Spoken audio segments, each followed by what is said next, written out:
President Trump says he's taking his case on tariffs to the Supreme Court. No surprise there. This comes after a federal appeals court ruled last night that most of his global tariffs are illegal, which is a massive blow to the core of the president's aggressive trade policy and economic vision. Here's a huge caveat, though. The judges said the tariffs can stay in place as the case proceeds. The ruling held that Trump does not possess unlimited power. Shocker. Under the law to impose taxes on nearly all U.S. imports. The president took to his Truth Social very, very quickly after the ruling last night, saying it would, quote, literally destroy the United States of America, and promised an appeal to the Supreme Court. While the president may not have seen the ruling coming, Oregon's Attorney General Dan Rayfield, who is leading the suit against the Trump administration to block tariffs, said last month he anticipated the case will reach the highest court in the land. Joining us now is Oregon Attorney General Dan Rayfield. Attorney General, thank you so much for joining us this morning. I guess we'll start right there. Now your vision came true. It seems like you guys will be headed to the Supreme Court. How are you and your team preparing for this? Because this is a very Trump-friendly Supreme Court, as you know. Yeah, it's at times a Trump-friendly Supreme Court. At the same time, we're bringing issues that deal with core democratic principles, right? Separation of powers. The thing to remember is we now have multiple courts, where 3 courts have ruled that these tariffs are unconstitutional, that the president is abusing an emergency power. We have 11 judges in this country that have said the exact same thing. And frankly, we have 3 of those judges, multiple judges appointed by Republicans, 3 different Republican presidents. So as you go into the Supreme Court, I'm not terribly worried because I think we're going to really hone in on important issues. And thanks so much for joining us today. I want to get to, I think, one of the core questions that everyone has been asking, including constituents at town halls who are getting increasingly incensed about the potential for tariffs and what it means for them. If we can pull up this clip from a Barry Moore town hall in Alabama, and I want to get your reaction on the other side of this. The first question that we have is from Catherine Quinley from Fairhope. They want to know who pays the tariff. Is it consumers or the exporting country? So right now, what we just saw in the report is that we haven't seen inflation at all. If y'all saw the report, that wasn't the question. That wasn't the question. So if there was inflation, you would see it. The tariff. Who pays the tariff? Who pays the tariff? Who pays the tariff? And in case that wasn't clear, that is a Republican lawmaker dodging the question. So, Attorney General, who pays the tariffs, in your opinion? Well, here's the thing. Americans aren't stupid. This is basic economics.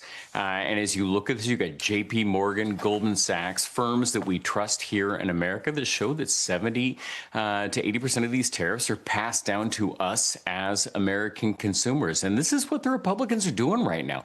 They are attempting to push an unpopular economic agenda, and they're trying to rework our economy, where effectively these tariffs are a regressive tax on people that can't afford it. And that's why they absolutely have to be stopped. You can't allow this agenda to go forward. On one hand, they're yanking essential benefits, Medicaid, from folks. They're looking at food assistance. And then the other side of that, they're taxing those same people with these regressive taxes. You have folks like Walmart. You have folks like Black & Decker, common big box stores that are actually in the public saying we have to pass these down to consumers, which again is just a regressive tax. It's wild. But I want to press you just a little bit on that, because there are some companies, Walmart, General Motors, who have come out and said that they're going to eat some of these tariff costs in order to avoid large tax hikes. I mean, does this make any sort of difference? Absolutely not. When you look at the data, and even Walmart will say, as you're looking at what you can not pass down and what you can absorb is a razor-thin margin. Ultimately, and again, go back to the folks, go back to the economists, go back to the companies you trust, Goldman Sachs, J.P. Morgan. They show that ultimately that gets passed down to the American consumer. So economists here in the United States show that the totality of all of Donald Trump's tariffs are a $2,400 tax increase on average households in America. Now, here's the wild thing. When we pass taxes in America, what do? You do it in Congress. You do it with public input. And right now, they're just refusing to do that. He's doing it in a closed room by himself, which is un-American. And frankly, as 11 judges in multiple courts have ruled, it's unconstitutional. Attorney General, before the ruling came down, President Trump had said on Truth Social that if these tariffs were ultimately blocked, that it would be impossible to ever recover, that the United States would not be able to pay back these massive sums of money, and it would be 1929 all over again, a Great Depression. What's your response to that from the president? Well, this is a president that has thrived in a hyperbole and lies and false statements. And so you have him, saying these absolutely wild statements. Now, remember, how many presidents prior to President Donald Trump have used the appropriate tariff statutes that have safeguards for our economy? All of them. No president has abused an emergency power to do this. How many of those presidents prior to Donald Trump have used our existing laws to enter into very successful trade agreements that have been good for our country?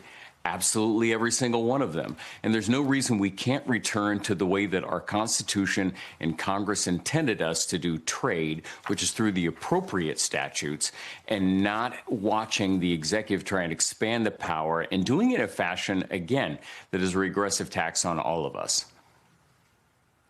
Mr. Attorney General, I want to take a short right turn here and talk to you about the possibility of the National Guard being sent to your state, probably Portland. During the first term, the president talked about Portland quite a bit. And, during the 2020 protests that were happening there, if the president decides to send the National Guard to Oregon without asking you or the governor and just does it, what are you guys prepared to do? So that would be, and again, an unprecedented event as we think about the history of our country, and we're seeing that. Washington, D.C., we saw it in California. What I can tell you is the Democratic attorneys general have been prepared for this moment. We were prepared for it on Inauguration Day. And so should this come to pass here in Oregon, we've already been in coordination with our governor, and we are prepared to take action in our courts to make sure that we are following our laws and following our Constitution. What I can tell you is that Oregon is a safe place, and we feel very fortunate to live here. I think what you saw in California is Attorney General Rob Bonta filing a lawsuit in partnership with his governor to stop those actions, and was successful. And so we anticipate that's the continued path moving forward. Again, there's a lot of power that the president does have, but you got to stay within your lanes. We're going to be keeping a close eye on that. Dan Rayfeld, thank you so much for kicking off your Labor Day weekend with us.